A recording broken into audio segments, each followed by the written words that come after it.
So, reported on Sky Sports and numerous other media outlets, Hearn has said to Sky Sports he's considering a shortlist of 3 opponents for Anthony Joshua's first title defence. The title defence is expected to be end of June, most likely not at Wembley Stadium, given that they have given up the date that was the one that was initially linked to Wembley Stadium in the first place. And the 3 opponents are Stiverne, Breazeale and Molina. So I'm going to discuss those 3. First things first, it's no surprise to me that those are the 3 opponents that we're looking at for this matchup. Hearn's trying to build Anthony Joshua's profile in the States. Clearly an American opponent, someone well known over those parts, is going to help do that, help turn him into a worldwide star. And I believe they're going to be trying to get him broadcast in America, most likely via Showtime. So an American opponent is only going to increase the interest in him from broadcasters over there. Secondly, Hearn said in the past that given the fact they took a world title shot so early, it wouldn't be a superstar opponent and they would continue the learning and development process of Anthony Joshua after he became world champion. So it's perhaps no surprise that it's this level of opponent who's being mentioned. Out of the 3, I have a definite favourite, which is Breazeale Stiverne. And we'll come to that in a minute. But let's first talk about the other 2, Molina and also Breazeale. Now, Hearn said that as it will be a voluntary, it will have to be an opponent from the top 15 of the IBF. And those rankings are at the present unclear. I believe the IBF are due to update their rankings. So that could well have an impact on things. But discussing those opponents on merit, Breazeale, let me say, I really don't like that fight. Breazeale's an Olympian. Breazeale's undefeated. And Breazeale's a very big guy. I think he's about 6'8". Undoubtedly, those are 3 major positives he brings into the fight. I just question the guy's upside and I question the guy's punch resistance. He looks like a limited boxer to me. He looks very defensively frail and he looks like a guy who will fold when the pressure's put on him. His last fight against Amir Mansour seemed to be destroying him for my money. Hurting him, out-strengthening him, out-hitting him, and then Mansour, he picked up an injury, age caught up with him, and Breazeale, who did so heart and courage by staying in that fight admittedly, was able to get the stoppage by Mansour quitting in his corner. Apparently Mansour had bit through his tongue or something of that nature. So, yeah, what I'm getting at is whilst Breazeale looks good on paper, big, undefeated Olympian, in real life, looking at it not on paper, looking at it stylistically, I don't see him causing any problems to AJ. I don't see Breazeale as somebody who's going to be able to keep the fight at range. I mean, look at the way Mansour was able to get inside on him. And I don't see Breazeale as the kind of guy who's going to be able to stand up to Anthony Joshua once a fight ensues.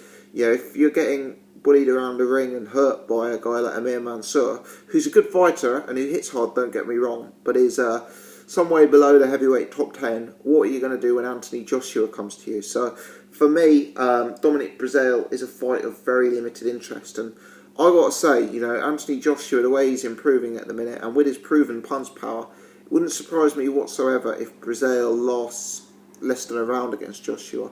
I actually think Breazeale would be a step down from Charles Martin. So that's the fight that I really wouldn't like to see, and that's the fight I'd be disappointed if it was made. A slightly better opponent, but an opponent who would still be disappointing in my book, is Molina. Now, Molina has emerged with some credit of late. He's known for causing Deontay Wilder far more problems than expected. He's known for going later than expected in that Deontay Wilder fight. And most recently, he scored a against the odds upset against Thomas Adamek, which has probably put him back in the mix. My concern with Molina is we're looking at a guy here. I've got to admit, I did my heavyweight top 30 back in January. I didn't include Breazeale. I think after the win against Amir Mansour, you could potentially sneak him into the lower 20s, 28, 29, something like that, but certainly not top 25. And it's very much the same for Molina. Molina wasn't in my top 30 at that point. He probably would sneak in just about now based on the win over Thomas Adamek. But you got to ask yourself, how much does a win over Thomas Adamek, who's a blown up light heavyweight, closer to 40 than anything else. How much is that form actually worthwhile? And whilst Molina did emerge with credit from the Wilder fight, fundamentally he got knocked out, he got stopped, and that's not the only time that's happened to Molina. I think it was Chris Arreola who stopped him early in his career as well. And you just wonder, is Eric Molina really the type of opponent who brings an exciting fight? You'd think Joshua would have the advantage in most areas. And to be honest, there's a lot of tests out there for Anthony Joshua. There's a lot of learning fights out there for him. Eric Molina, for me, is a guy I'd pick Dillian Whyte to beat. And again, I'd pick Charles Martin to beat. I really would. So I'm thinking the fight I would most like to see is Breazeale Stiverne. And that's the fight I see as semi-realistic. Stiverne's marketable in the sense that he's a former WBC world champion. He won last time out, despite the fact he was poor in his performance. And I think Eddie Hearn and Joshua may look at him and think it's the right time to get Stiverne. I mean, he's another guy nearing 40. I think he's 38 or something like that. He looked poor in victory last time out against Derek Rossi. He looked very, very poor against Deontay Wilder, and they may think it's the right time to catch him. Also, Stiverne, he carries a bit of power and he's extremely durable, and that's one of the things about Breazeale Stiverne that makes it the more intriguing fight for me.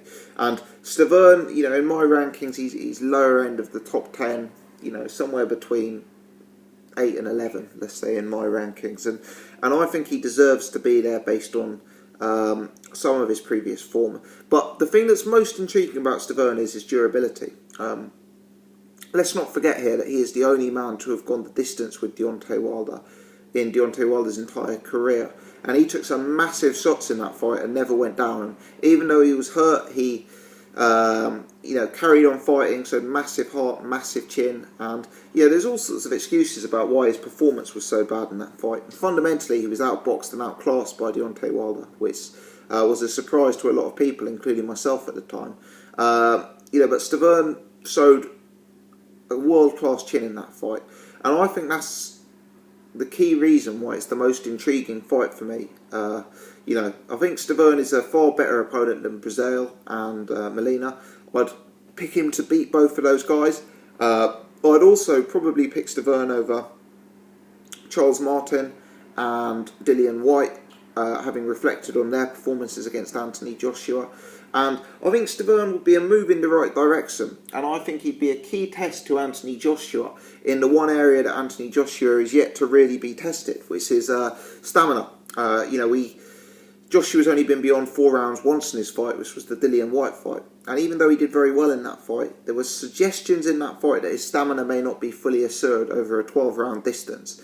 And for me, Breazeale Stiverne is the guy who could maybe bring him into those later rounds and see what he's got left. And I think Breazeale Stiverne is an excellent learning fight because he brings that durability dynamic in the sense that he probably will take Joshua late. But if Joshua is half the fighter we expect him to be, he should beat Stiverne. At this stage of his career, bearing in mind his performances against Wilder and bearing in mind his performances against Derek Rossi, you'd be surprised for Breazeale Stiverne to actually go out and beat Joshua. He seems to be on the way down. I don't think he's a real threat to take Joshua's belt. He's got a puncher's chance because he punches quite hard, but he's a smaller guy. He's not very mobile. He's very slow on his feet, slow with his hands. And he's a guy you give Joshua a major advantage to. But I think Stiverne is a step up in terms of some of his boxing pedigree, and most importantly, he's a step up in terms of durability. And for me, it's the most interesting fight. It's the best opponent available.